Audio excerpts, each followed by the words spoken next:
Halos 7 milyong pisong halaga ng shabu ang nasabat ng mga otoridad mula sa isang ex-convict na nahulian ng 10 pakete ng shabu sa isinagawang operasyon sa Minglanilla, Cebu. Patrolwoman Flora May Azares sa report.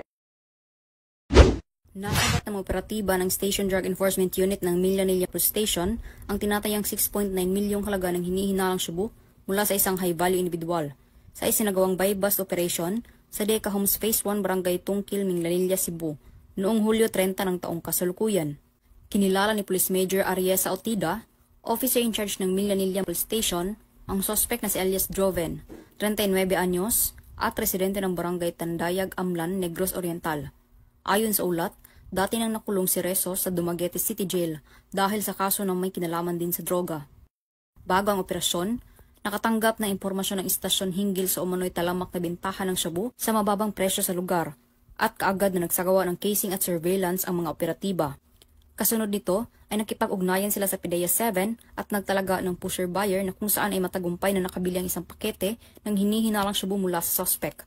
Nakumpiska mula rito ang 10 pakete ng hinihinalang shabu na may kabuang timbang na humigit kumulang 1,025 gramo at isang sling bag na kulay itim at beige na ginamit bilang lagayan ng iligal na droga. Tinatayang aabot sa 6,970,000 ang halaga ng nasamsam na shabu batay sa standard drug price. Kasalukuyang nasa kustodiya ng Minglanilla MPS ang suspect habang inihahanda ang kasong paglabag sa Section 5 at 11, Article 2 ng RA 9165 o Comprehensive Dangerous Drugs Act of 2002. The fight against illegal drugs must be a joint effort of the police and the community. The strong partnership among the stakeholders aligned to the programs of a regional director and the beloved Chief PNP conveys a strong message that we strongly uphold the rule of law in enforcing and after these criminals, especially illegal drug personalities.